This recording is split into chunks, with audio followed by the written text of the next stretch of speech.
Hello everyone. We're gathered here in the Rose Garden today on this, the 24th day of November, 2013, to discuss the fate of one heritage breed Thanksgiving turkey, aka Butterball,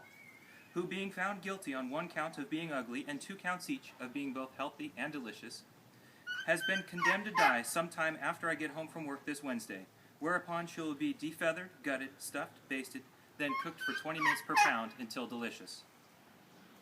With less than 72 hours left before her sentence is to be carried out, I have received a petition for clemency with signatures from all 3 of my children, as well as my wife. The petition cites a general fondness for Butterball on behalf of the children, and a disdain for my offing of critters in the backyard on behalf of my wife. In considering this case, I had to acknowledge several special circumstances, both for and against clemency. The against include the fact that I have many times in the past dispatched both wild and domestic game for the purpose of eating, most of which were much smarter and much cuter than Butterball, particularly the rabbits, which were at times a tad hard to swallow.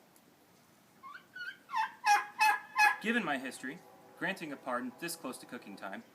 might be considered as some to be a show of weakness or a lack of resolve.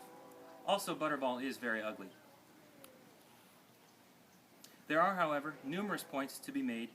in favor of a pardon, including Butterball's excellent demeanor these last 7 months,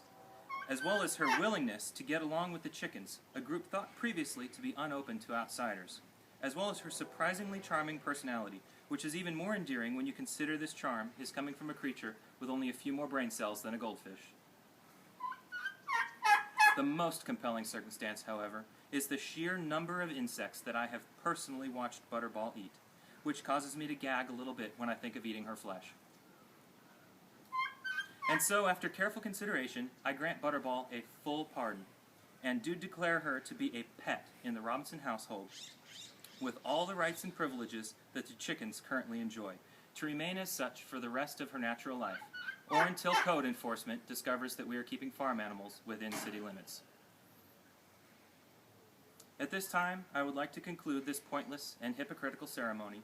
with a moment of silence, so that we may quietly reflect on the short, joyless life of the commercially bred turkey that will be taking Butterball's place at our family's table this Thursday.